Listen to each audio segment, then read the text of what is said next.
네, 감사합니다. 오늘 저희가 열왕기상 열왕기하 3장을 함께 읽었습니다. 오늘 말씀을 통해서 깨닫는 은혜와 응답받는 축복이 넘쳐나게 되시기를 바랍니다. 열왕기는 우리가 열왕기 상하 다 포함된 것이죠. 열왕기는 북이스라엘과 남유다의 멸망을 기록하고 있는 성경이 열왕기입니다. 남유다의 경우 참 선한 왕들이 있었지만은 그들의 결과 역시 모두 멸망이었습니다. 그 이유는 두 나라 모두 여호와 하나님을 버리고 우상 또는 이방신을 쫓았고 우상 숭배가 극심하여져서 여호와 하나님께로부터 버림을 받고 징계를 받아 하나님 받고 나라가 멸망하고 백성들은 주변 국가로 끌려가서 노예와 같은 생활을 해야 했습니다. 참 전쟁의 노예의 삶은 지금 외국의 노동자로 나가서 일하는 것과는 차원이 다르죠.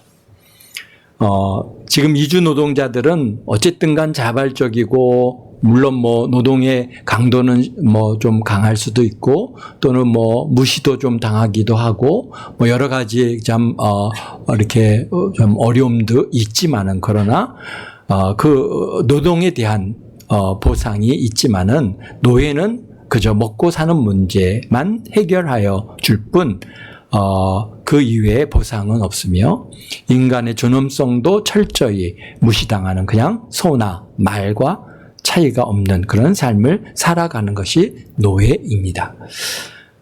그래서 왜 이런 대우를 받으면서 처참하게 살아야 했는가라고 하는 것을 이제 이스라엘 백성들이 바벨론으로 포로로 끌려가서, 특별히 이제 남유다의 백성들이죠. 남유다 백성들이 포로로 끌려가서 그 이유를 이제 찾아보면서 이 열왕기를 갖다가 기록을 하면서 우리에게 보여주는, 그래도 지금은 남유다는 선한 왕들이 있지만은, 그러나 지금 벌써 이미 북이스라엘의 경우에는 벌써 우상숭배가 극히 심했고, 여로보암부터 처음 시작할 때부터 이게 하나님께서 싫어하는 그런 우상의 그런 제단을 만들고, 그 다음에 신상을 만들고, 그것을 여호와라, 말은 여호와라고 하지만은 그런 우상숭배에 그렇게 빠지는 그러한 상황에까지 가고, 심지어는 지금 얼마 전에 아합 왕은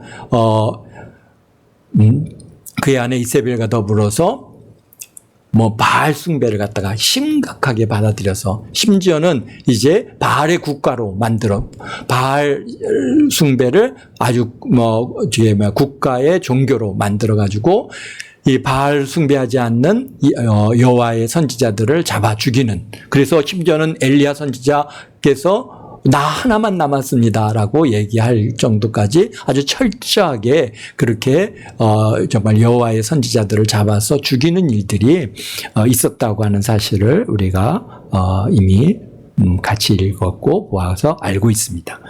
그래서 정말 이렇게 처참한 대우를 받는 이런 상황들은 결국은 우상 숭배죠. 하나님의 뜻을 저버린 이스라엘 민족들의 받는 그 뼈아픈 결과라고 하는 사실을 이 열왕기에 기록해서 후손들이 그것을 읽을 때마다, 우리는 왜 이렇게 됐었나? 우리 조상들은 왜 이런 그런 정말 노예로, 그래서 히브리 노예의 이게 노래라고 하는 것처럼 그런 정말 바벨론 유바라디스 강가에 앉아서 슬피 울면서 부르는 노래가 아주 유명한 오페라 아리아가 있는 것을 우리가 볼 수 있습니다. 그만큼 그들의 아픔과 고통은 정말 큰 것이었습니다. 그래서 왜 이런 대우를 받으며 처참하게 살아야 했는가라고 하는 질문에 바로 열왕기서에서 그 답을 찾아가고 있습니다. 여호와를 버리고 바알에게 갔을 때 1장에서 보면 아하시아 왕은 죽음을 면하지 못했고 죽고 말했습니다. 그가 병들어서 침상에서 내려오지 못하고 죽게 됐죠. 근데 그것은 바알에게 바알세불에게 그 자기가 낫겠는가 이런 것을 묻는 걸로 인해서 하나님께서 아주 진노하셨다는 것을 우리가 알 수 있습니다. 또 그런 반면에 3장에서는 여호람이라고 하는 이제 왕이 나오는데 여호람은 아합 왕의 둘째 아들입니다. 첫째 아들 아하시아가 왕에 오르고 2년 만에 죽었습니다. 그랬다 보니까 자녀가 없이 죽어서 그래서 이제 그의 동생인 여호람이 왕위에 오르게 됐는데요. 이 여호람의 경우도 보면은 차이가 이렇게 여호람의 경우 어떠한지 그 차이가 무엇인지를 오늘 이제 3장에서 찾아보고자 합니다. 1절에 보니까 유다의 여호사밧 왕 18째 해에 아합의 아들 여호람이 사마리아에서 이스라엘을 12해 동안 다스리니라. 그러니까 유다 왕 여호사밧 왕 18째 해에 아합의 아들 여호람이 북이스라엘 왕이 되었고 거기서 12년 동안을 다스렸습니다. 근데 1장에서 보았듯이 아합의 첫째 아들 아하시아가 왕이 되었다가 둘째 해에 병들어 죽고 자녀가 없으므로 동생인 여호람이 왕위에 오르게 된 것이죠. 여호람은 부모인 아합 왕과는 다른 길로 갔습니다. 그의 아버지가 만든 바알의 주상들을 없게 했고 그 어머니가 만든 아세라 목상들을 다 제거하는 일을 여기서 하는데요. 우리 2절에 보면은 이렇게 기록하고 있습니다. 그의 부모와 같이 하지는 아니하였으니 이는 그가 그의 아버지가 만든 바알의 주상을 없이 하였습니다. 그러나 그가 느밧의 아들 여로보암의 이스라엘에게 범죄하게 한 그 죄를 따라 행하고 떠나지 아니하였더라. 그러니까 이 여호람이 나름대로 이제 종교 개혁을 한 거죠.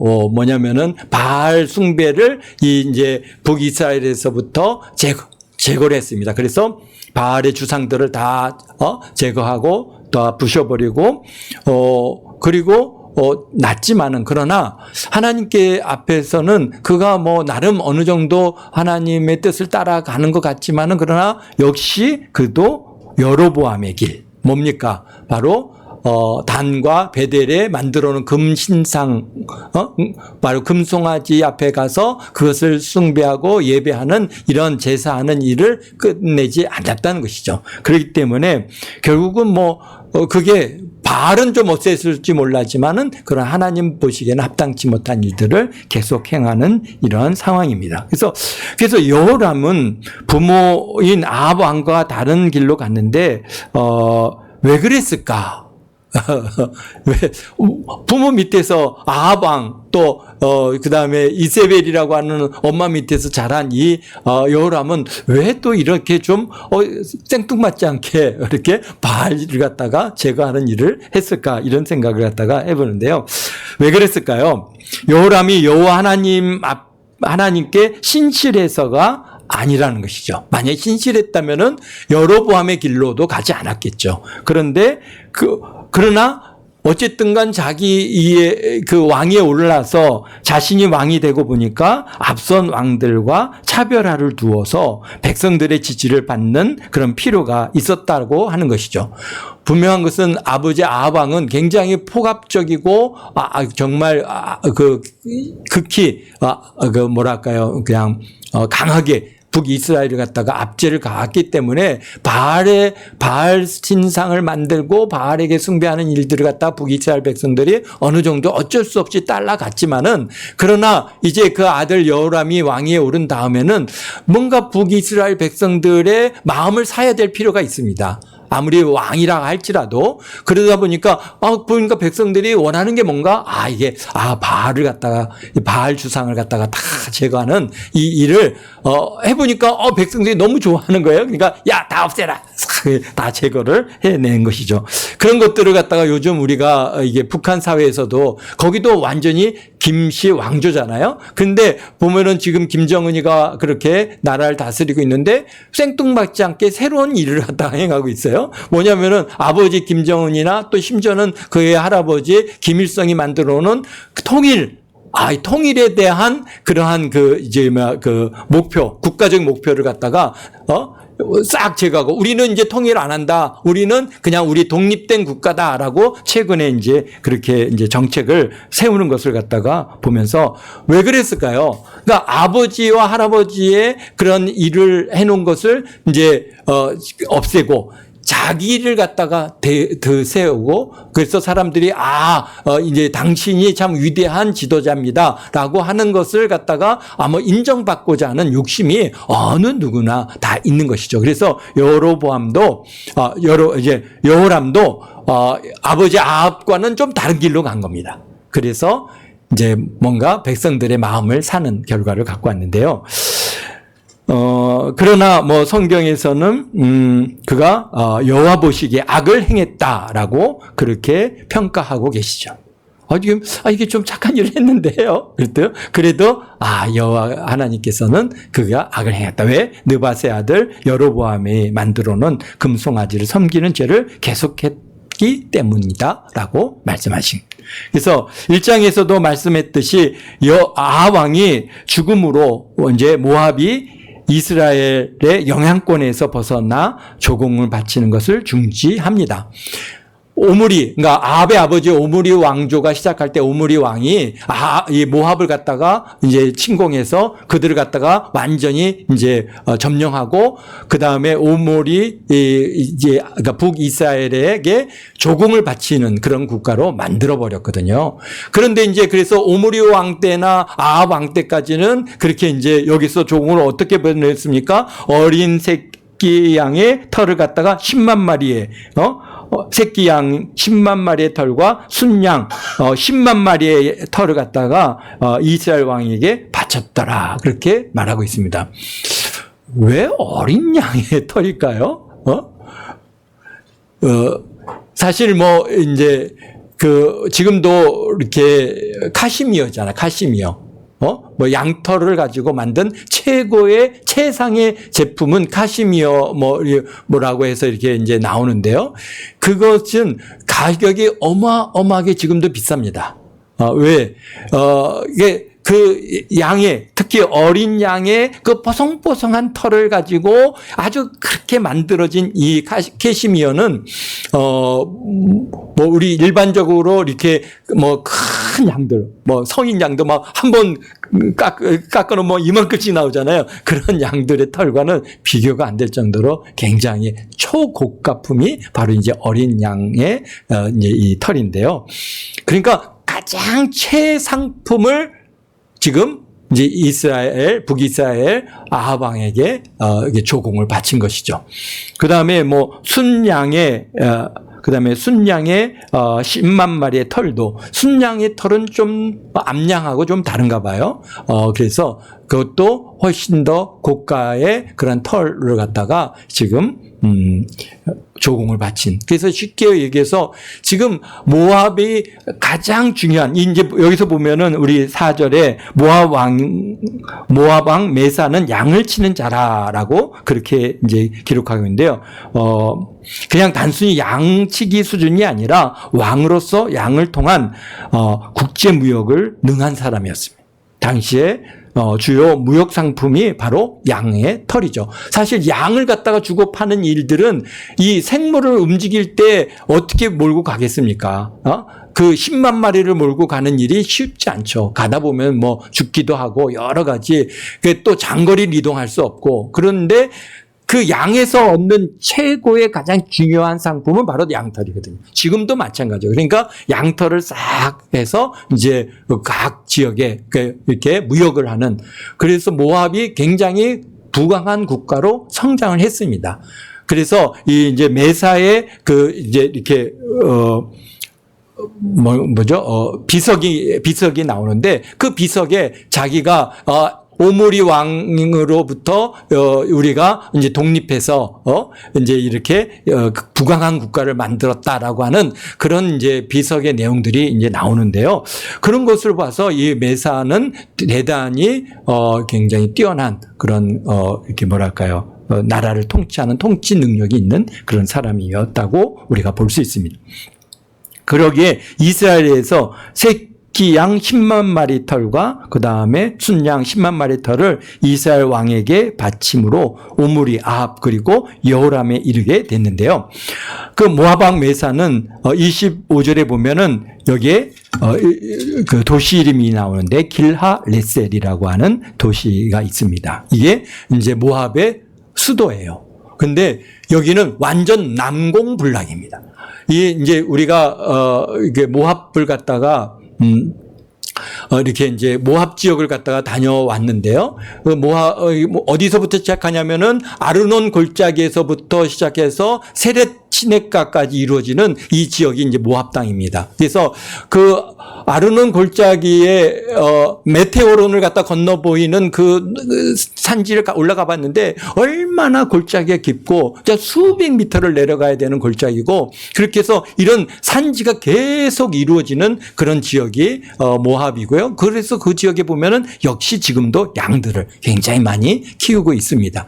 그런데 그 중에 여기에서 길핫 레셀이라고 하는 지역은 아예 이렇게 정말 높은 이런 봉우리에 완전히 산성을 세워놨기 때문에 정말 거기는 난공불락. 지금도 아마 현대 무기로 공격을 해도 물론 뭐 이제 비행기를 통해서 포격을 해서 부술 수는 있을지 몰라도 일반 이런 육군 병력이 그 성을 갖다 완전히 장악한다고 하는 것은 결코 쉽지 않을 만큼 그렇게 아주 난공불락의 성이 바로 이제 길랏 레셀이라고 하는 건데 그래서 여기에 뭐라고 하면 길랏 레셀의 돌들은 남기고 갔다라고 얘기를 하잖아요. 왜 거기는 어떻게 할 수가 없었던 거예요. 그러니까 그냥 거기에 남기고 갔더니 그곳에서 이제 이 메사가 뭘 합니까? 자기의 아들을 갖다가 이게 인신 제사를 드리는 이 일을 갖다가 이제 행하는 것을 여기 기록하고 있습니다. 어쨌든가 우리가 보면은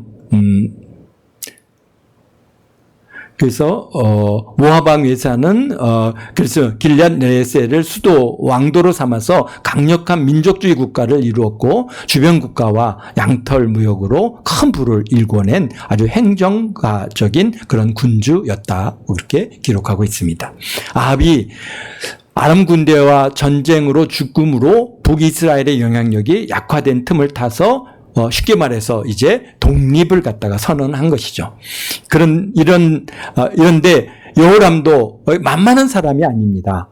보니까 왕위에 오른 후에 아버지 아합의 실정인 바알 숭배로 인해서 사실 백성들이 정말 불만이 굉장히 클 수밖에 없죠. 바알 숭배를 갖다가 강제로 시키잖아요. 이스라엘 백성들이 얼마나 그 사람들이 나름대로 고집도 세고 얼마나 그냥 목이 굳은 사람들인데 아주 압력을 통해서 그들을 갖다가 장악을 했지만은 그러나 그 마음에서 따르는 사람들은 그렇게 많지 않았던 것이죠. 그러다 보니까 백성들의 불만을 딱 벌써 여호람은 그것을 감지한 거예요. 그러니까 어떻게 해요? 정말 아주 강력하게 개혁을 통해서 바알 숭배를 갖다가 멈추고 바알 신상을 갖다가 철수하고 이스라엘 전체를 돌아보는 그런 새로운 군주로서의 아주 능력 있는 군주로서의 그런 자세를 여기서 우리에게 보여주고 있습니다.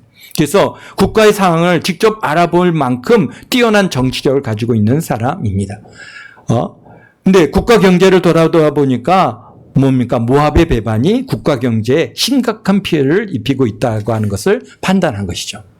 그런데 이미 선왕인 아합이 아람 군대와 전쟁을 치르면서 군사력을 많이 손실되었고 약해져서 모압을 정말 혼자 북이스라엘 혼자 자기 힘으로 그것을 함락시킬 수 없는 그런 강력한 성과 군사력을 소유한 나라라는 것을 알고 있기 때문에 이제 혼자 전쟁을 이룰 수가 없는 거죠.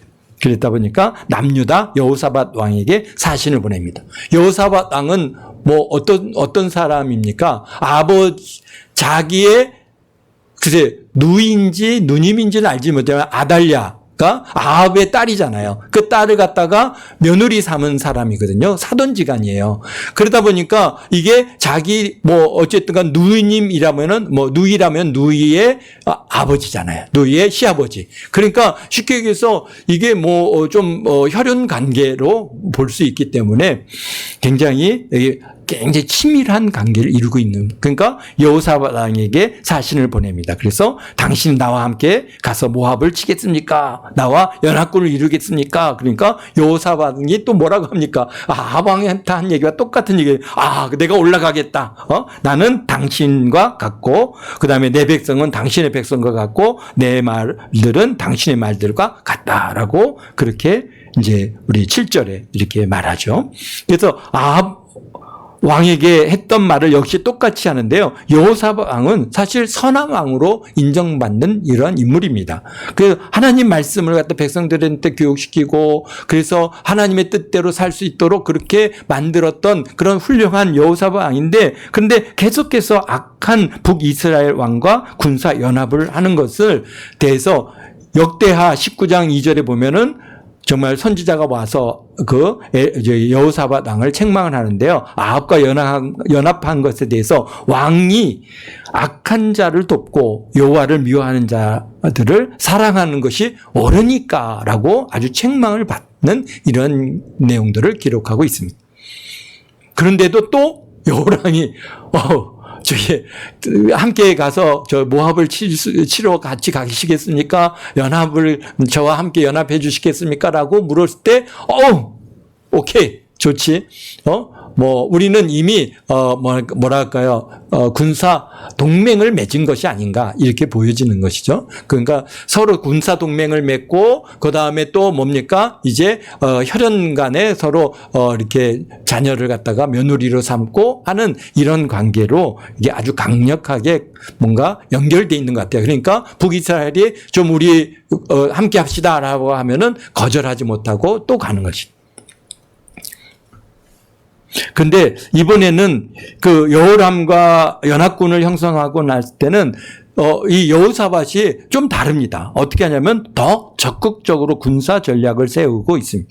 그래서 모압이 강하니까 정면 충돌보다는 후면으로 돌아서 공격하는 것이 좋겠으며, 거기에 에돔까지 연합군대를 형성해서 모압을 공격하자라고 계획을 세웁니다. 여기 보니까 여기 8절에 보면은 에돔 광야 길로니이다. 이게 에돔 광야 길로 이렇게 가게 이제 하는, 그러니까 모압이 있으면 모압 밑에는 뭡니까? 에돔이고, 그 다음에 모압이고, 그 다음에 암몬입니다. 그렇기 때문에 지금 북이스라엘은 올 때 북쪽으로 내려오면은 바로 모압의 그러한, 모압으로 들어오는데 그게 굉장히 강력하게 막고 있는, 또 거기는 굉장히 산지가 정말 험준하고, 아르논 골짜기, 느보산, 이런 데로 이루어지는 그 산지들이 굉장히 높고, 해발 몇백 미터, 1000미터 가까운 그런, 산들이, 골짜기들이 막 계속 이어지는 곳이거든요. 그러니까 그 길로 가지 말고 저 남쪽 광야, 에돔 광야에서부터 이제 아르논 골짜기까지 쭉 이어지는 왕의 대로가 있는데요. 거기는 정말 이게 지난번에 달려볼 때 보니까 굉장히 넓은 광야입니다.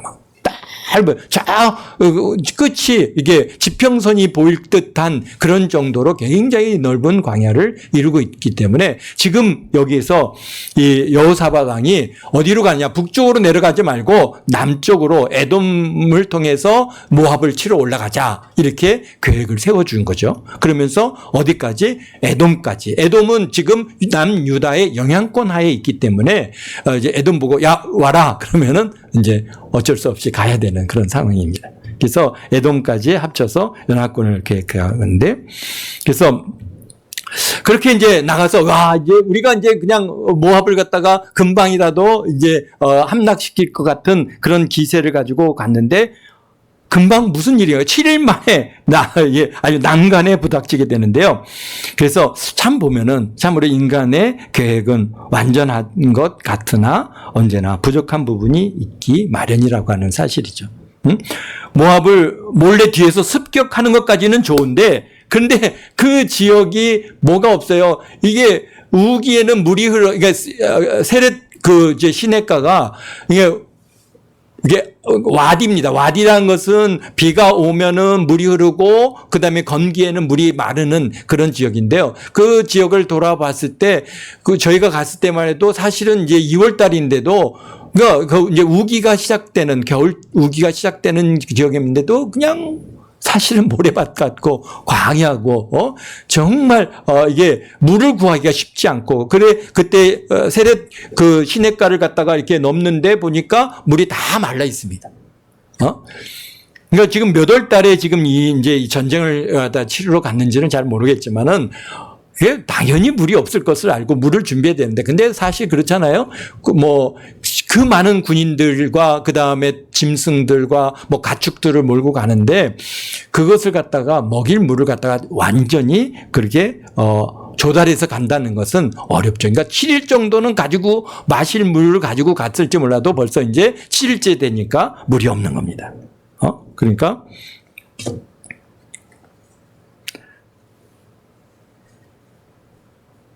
이스라엘 왕이 여기에 이제 10절에 이렇게 말합니다. 이스라엘 왕이 이르되 슬프도다. 여호와께서 이 세 왕을 불러 모아 모압의 손에 넘기려 하시는도다. 그렇습니다. 그러니까 사실 먹을 것이 없으면은 그래도 며칠이라도 버틸 수 있습니다. 사람이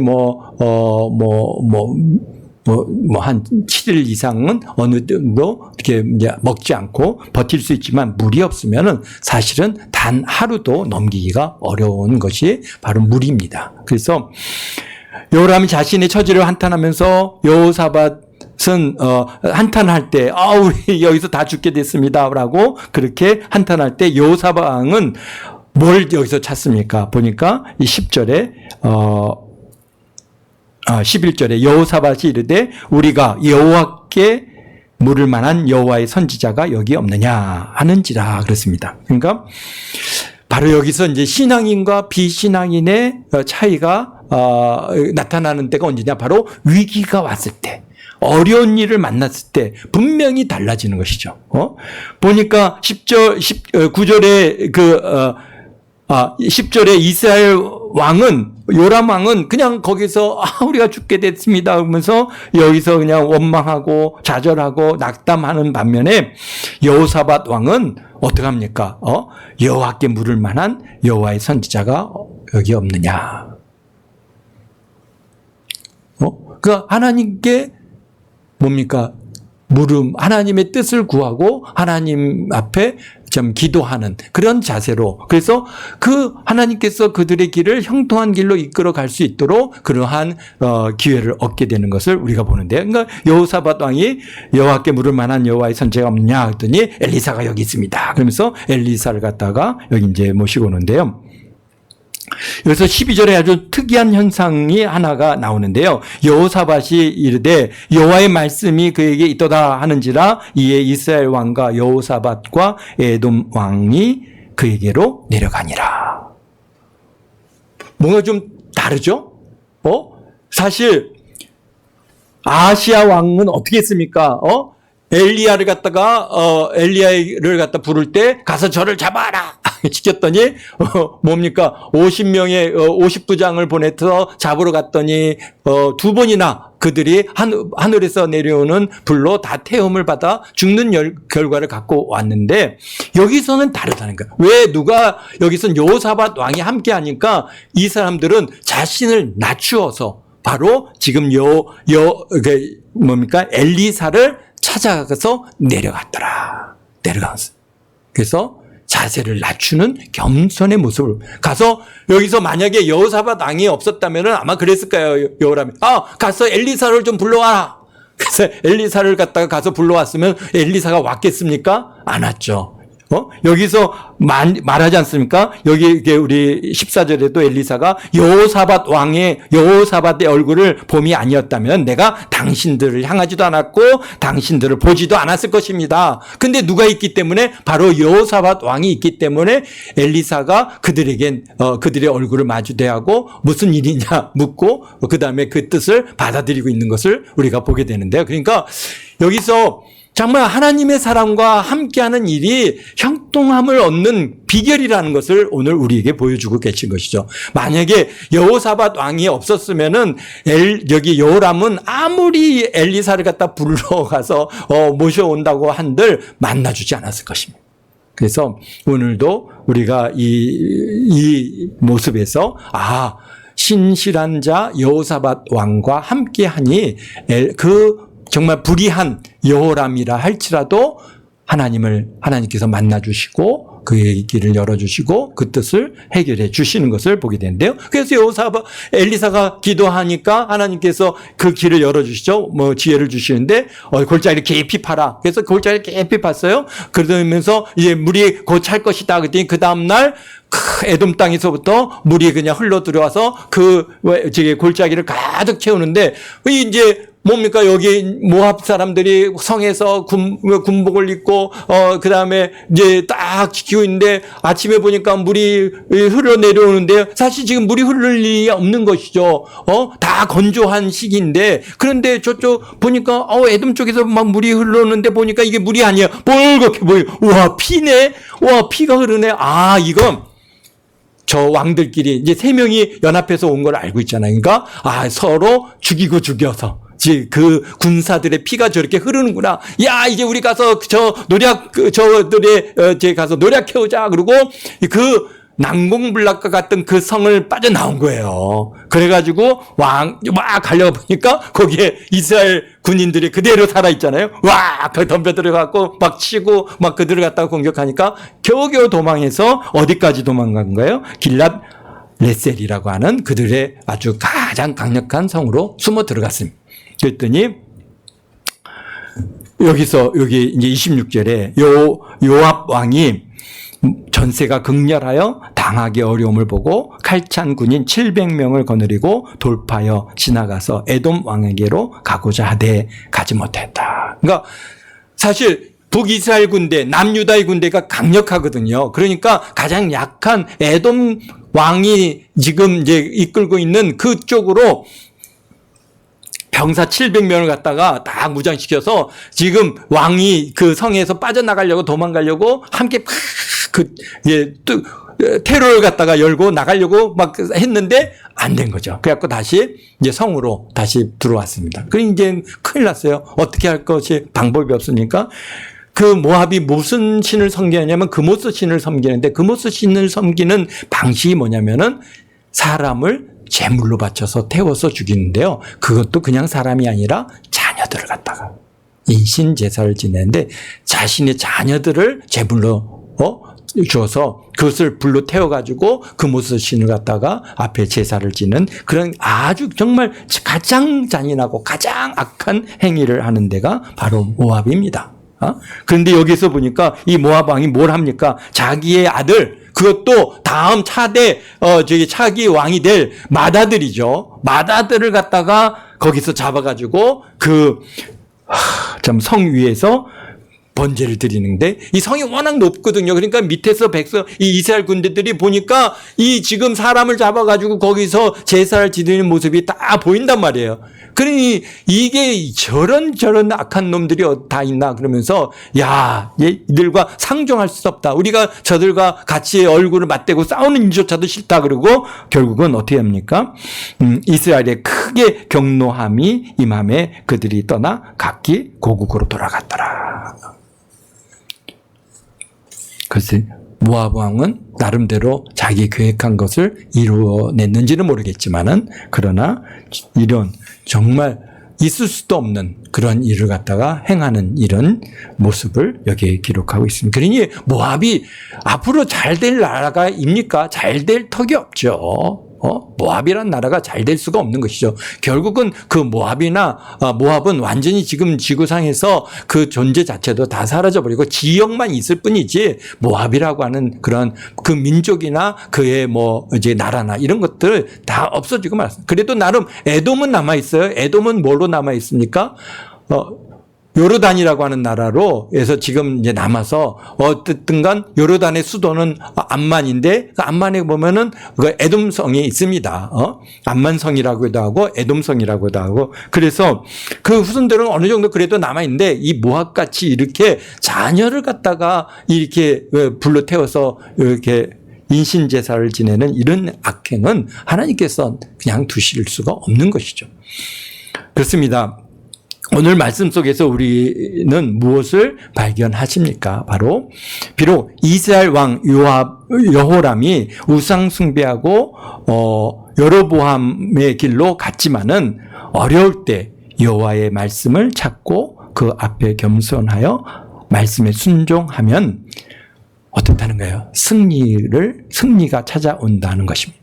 승리를 허락하신다는 것을 여기서 보아진다는 거예요. 그래서 참 겸손한 것을 우리 하나님께서 찾으시는 엘리사가 형이었던 아하시아는 엘리야를 갖다 가서 잡아오라라고 해서 잡으러 갔지만은 그러나 여기에 여호람은 어떻게 했습니까? 엘리사를 만나러 자들이 자신을 낮추어서 내려가서 구하니까 하나님께서는 그에게 이러한 모압을 전쟁에서 승리할 수 있는 승리의 길을 열어주시다는 것입니다. 또 우리에게 우리에게 어려움이 있습니까? 사람의 지혜로 해결할 방법이 없습니까? 바로 오늘 이러한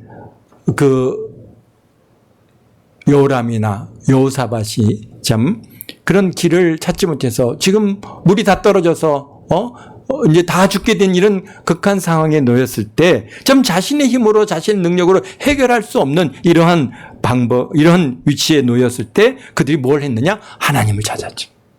하나님의 말씀을 구했고 그 하나님의 말씀에 순종하니까 하나님께서 그의 길을 열어주셨습니다.